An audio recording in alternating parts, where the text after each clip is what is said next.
First contact and deception. The Galactic Coalition had ruled the stars for nearly 10,000 years. 17 dominant species formed the Council of Elders, though only the two founding races, the crystalline Seracs and the gaseous Voidborn, held true power. For millennia, they expanded their territory, absorbing primitive civilizations into their fold. Some joined willingly, awed by the advanced technology and promises of protection.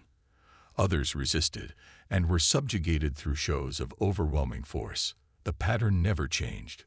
Coalition scout ships discovered Earth in the year 2157. Human civilization had just begun to colonize Mars and was establishing mining operations in the asteroid belt. Earth's military consisted of a modest fleet of patrol vessels and a handful of corvette-class ships for defense. The Coalition scouts observed Earth for 3 standard cycles, cataloging its resources, analyzing its technology, and evaluating its military capability. Another primitive world ripe for integration, reported Scout Commander Zexkal of the Seracs. His crystalline form shimmered with blue light as he addressed the Coalition Council. They possess rudimentary faster-than-light travel, but have yet to venture beyond their own star system. Their planet is resource-rich, particularly in rare metals and biological diversity. High Elder Korath of the Voidborn swirled in his containment field, tendrils of purple gas extending outward in what his species considered a gesture of satisfaction. Excellent. Initiate standard diplomatic protocols. Offer them the usual terms: protection in exchange for resources and military service obligations. The Council unanimously approved the motion. Coalition diplomatic vessels would make formal contact with Earth within a solar cycle. On Earth, United Nations Secretary-General Isabella Reyes received the first transmission from the Coalition ships as they entered the solar system. Humanity had long speculated about the existence of alien life, but now they had confirmation. The message was simple.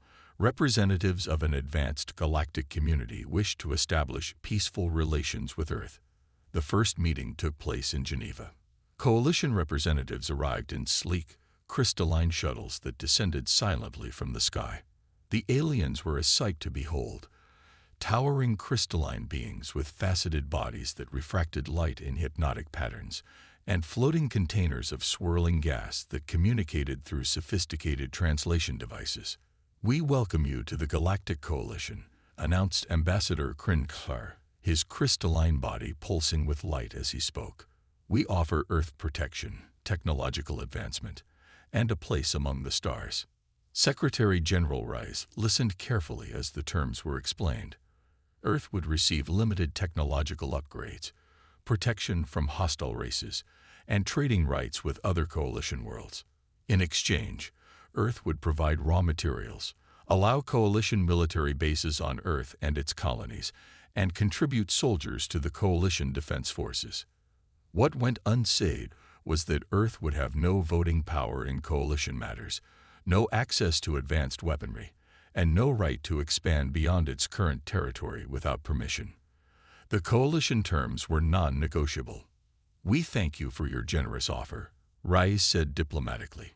"Earth's governments will need time to consider these terms and consult with our people." Ambassador Krinklar's body flashed with impatient patterns. "Of course, Secretary-General. However, I must warn you that unaffiliated worlds often attract unwanted attention. The galaxy can be a dangerous place for those without protection." The implied threat was clear. "Join us, or someone worse will find you." What the Coalition representatives didn't know was that humanity had been preparing for this moment for decades. 50 years earlier, Earth's deep space telescopes had detected signs of advanced civilizations. The nations of Earth had united under a single directive: prepare for contact, hope for peace, but be ready for war. In a secure facility beneath the Himalayas, Secretary-General Rice met with the Earth Defense Council. The underground chamber was shielded against all forms of surveillance, ensuring their discussions remained private. "They see us as primitives," said Admiral James Chen, head of Earth's Space Force. "Their terms amount to colonization with a friendly face." "Agreed. Rais nodded. Their technology is clearly advanced, but their diplomacy is straight from the Imperial playbook. They expect us to be awed by their ships and eager to accept their protection. What they don't know, said Dr. Amara Okafor, Earth's leading physicist, is that we're not as primitive as they think. For 50 years, Earth had maintained a careful deception. While publicly developing conventional space technology, a secret program called Project Prometheus had been developing revolutionary propulsion, weapons, and defense systems. These advancements were hidden in facilities beneath the lunar surface, within hollowed-out asteroids, and in the clouds of Jupiter. "Is Prometheus ready?" asked Rais. Admiral Chen smiled. "The Prometheus fleet is fully operational. 10 battleships, each more advanced than anything the Coalition showed us. The flagship Defiance completed its final trials last week." Dr. Okafor added, "The gravitational matrix drives exceed our expectations. Our ships can make precise FTL jumps within a solar system, something their technology apparently can't do. And the phase shields can withstand energy outputs far beyond what their weapons seem capable of producing." "And the singularity cannons?" Rais asked. "Tested and operational," Chen confirmed. "One shot could disable a Coalition capital ship." Rais considered their options. "We'll stall for time. Tell the Coalition we need to consult with all Earth governments and prepare our people for such a significant change. Meanwhile, move the Prometheus fleet into position." "How long should we delay?" asked Chen. 6 months, Rais decided. "Long enough to finalize our preparations, but not so long that they become suspicious." Commander Elena Chen stood on the observation deck of the lunar facility Armstrong Base, watching as technicians applied the final adaptive camouflage layers to the battleship Defiance. At 3 kilometers long, the vessel dwarfed anything humanity had publicly acknowledged building. Its sleek hull absorbed light rather than reflecting it, making it nearly invisible against the backdrop of space. Elena was the daughter of Admiral James Chen and had been selected to command the Defiance based on her exceptional tactical skills and leadership qualities. As a child, she had watched her father work tirelessly to prepare humanity for this moment, and now she would play a crucial role in ensuring Earth's freedom. "Impressive, isn't it?" said a voice behind her. Elena turned to see Dr. Marcus Kim, chief engineer of Project Prometheus, approaching. His eyes showed fatigue from countless sleepless nights, but pride radiated from his face as he gazed at the Defiance. "Beyond impressive," Elena replied. "The Coalition won't know what hit them if they force our hand." "That's the idea," Marcus said, "though I still hope for peaceful resolution." "As do I," Elena agreed. "But the Coalition doesn't seem interested in true partnership. They want servants, not allies." Marcus nodded. "The gravitational matrix is performing beyond specifications. You'll be able to make tactical jumps that will seem like magic to them, and the phase shields should hold against anything they throw at us." "And the singularity cannons?" "One shot will create a localized gravity well strong enough to tear apart most ships. Use them sparingly. Each shot takes significant energy." 6 months passed. The Coalition grew increasingly impatient with Earth's delaying tactics. Coalition ships began appearing more frequently in Earth's solar system, conducting training exercises that brought them uncomfortably close to Earth's colonies on Mars and the Moon. Finally, a message arrived from the Coalition Council. Earth must provide its answer within one standard cycle, approximately 72 Earth hours, or the Coalition will assume rejection of our generous offer and act accordingly. Secretary General Rais called an emergency meeting of the Earth Defense Council. "They're done waiting," she announced. "Our intelligence suggests they're positioning a battle fleet at the edge of our solar system." Admiral Chen nodded grimly. "The Prometheus fleet is ready. All ships are in position, running silent with camouflage engaged. The Coalition has no idea they're there." Commander Elena Chen reports the Defiance is at full combat readiness, added General Fatima Rahman, head of Earth's ground forces. "The moment Coalition ships make an aggressive move, we can respond." Rais looked around the table at the representatives of Earth's unified defense. I want to be absolutely clear. We will not fire first. If there's any chance for peaceful resolution, we take it. But if the coalition attacks, we reveal our true strength and defend ourselves. The council members nodded in agreement. Send our response to the coalition, Rais instructed. Tell them Earth respectfully declines their offer of protection.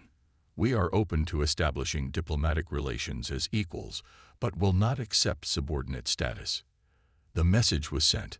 Now, humanity waited for the coalition's response. It came sooner than expected. Within 24 hours, coalition warships began entering the solar system in force.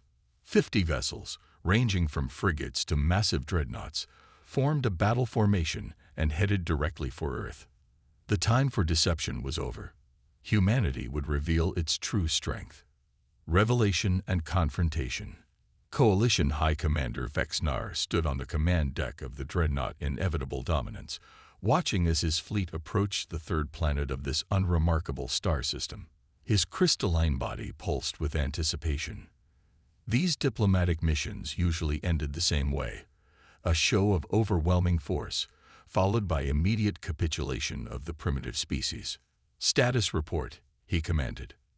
Fleet in optimal formation. High Commander reported his second-in-command. Weapons charged and ready. Earth's defensive forces consist of 37 small vessels positioned near their planet and colonies. Analysis indicates their technology is at least 3 centuries behind our own. Vexnar's body pulsed with blue light, the Sarak's equivalent of a dismissive laugh. As expected, open a communication channel to their leadership.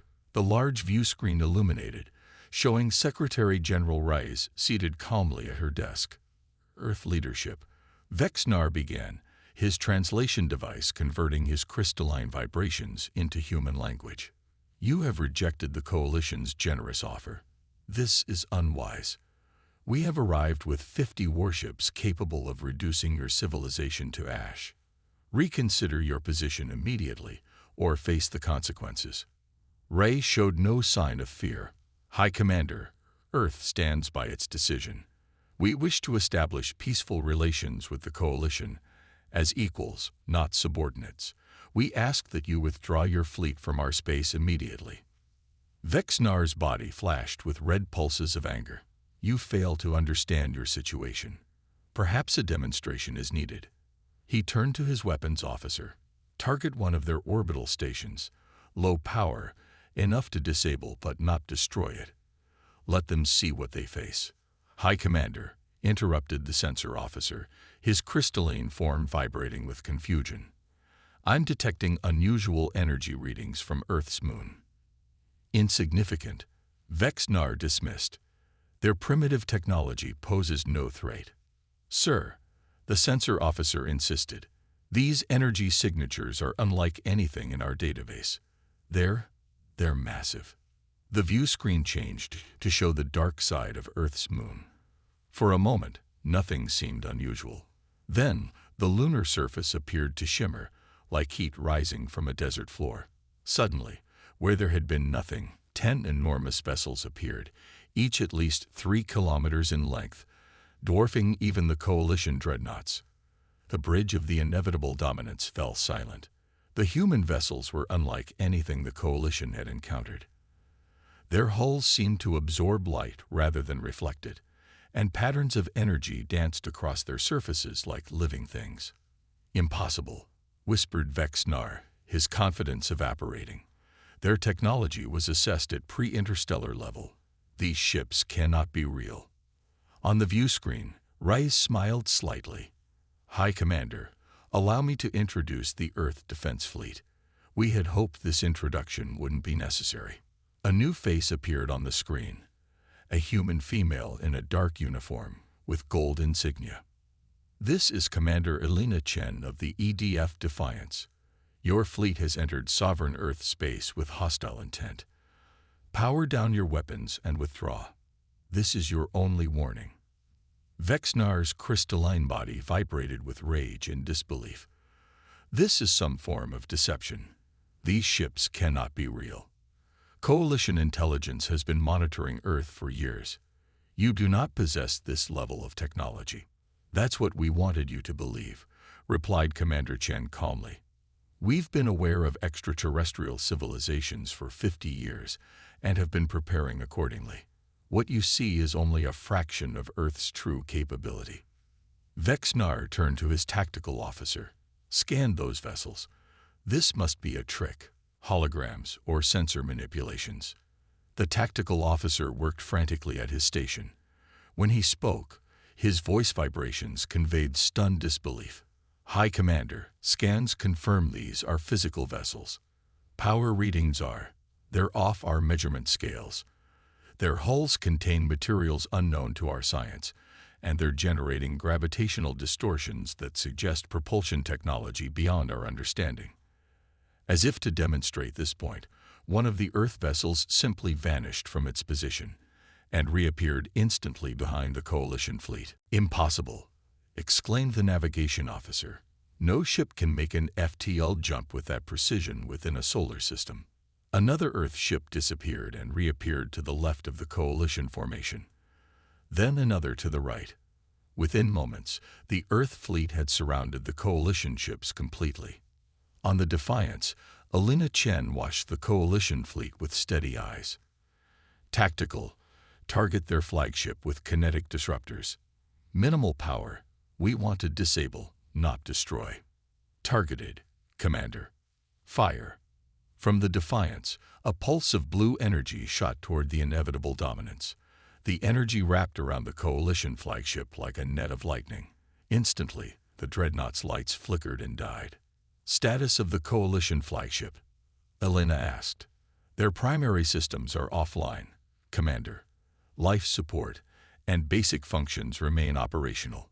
Their weapons and propulsion are disabled. Elena nodded. Open a channel to the Coalition fleet.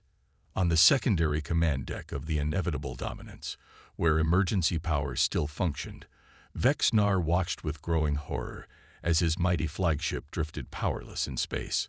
A single shot from the human vessel had disabled his ship more effectively than anything he had witnessed in centuries of military service. Commander Chen's face appeared on the emergency communication screen. Coalition fleet, your flagship has been disabled as a demonstration of our capabilities. We could have destroyed it, along with your entire fleet, but that is not our wish. Earth desires peace, not conflict. Another face appeared alongside Chen's. Secretary General Reyes. High Commander, Earth is willing to negotiate diplomatic relations with the Coalition as equals. We offer this opportunity now. Withdraw your fleet, return to your council, and inform them that Earth will not be subjugated. We are open to alliance, trade, and cultural exchange, but only as sovereign equals. Vexnar's crystalline form dimmed with the Surak's equivalent of shocked resignation. In 10,000 years of Coalition expansion, no primitive species had ever revealed such deception or demonstrated such advanced technology. The humans had hidden their true capabilities masterfully, allowing the Coalition to underestimate them completely. And if we refuse? He asked, already knowing the answer. Commander Chen responded, then we will be forced to demonstrate our more significant weapons. The gravitational disruption you just witnessed was our most basic system. Our singularity cannons can create localized gravity wells strong enough to tear your ships apart at the atomic level. We would prefer not to use them. To emphasize her point, the Earth vessel's hulls began to pulse with building energy, the gravitational distortions around them intensifying. Vexnar had no choice. We will withdraw and convey your message to the Council. Within hours, emergency repairs had restored enough power to the inevitable dominance for it to limp back to the edge of the solar system with the rest of the Coalition fleet. As they departed, Vexnar contemplated the report he would make to the Council of Elders. For the first time in millennia, the Coalition had encountered a species that had outwitted them, a species that appeared primitive but had secretly developed technology that might even surpass their own. The humans had revealed only a fraction of their capabilities, he suspected. What other secrets did they hold? On Earth, Celebrations broke out as news spread of the coalition's retreat.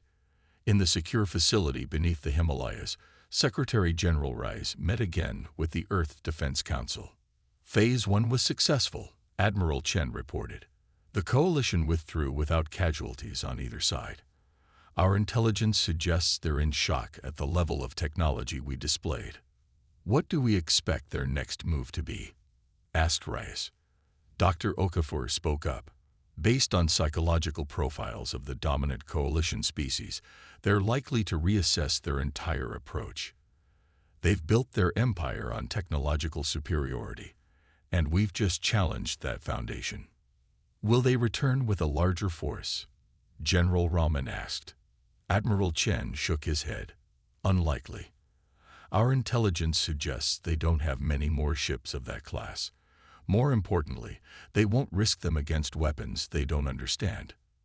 So they'll try diplomacy next, Rice concluded. Yes, but from a position of newfound respect, Chen agreed. This encounter has fundamentally changed humanity's position in the galaxy. We're no longer seen as primitives to be conquered, but as a potential threat, or ally. On the Defiance, Commander Elena Chen looked out at the stars from the observation deck. The coalition fleet had disappeared beyond the orbit of Pluto, heading back to report their astonishing encounter. Marcus Kim joined her, his expression thoughtful. Do you think they'll return peacefully? Elena considered the question. I think they'll return cautiously.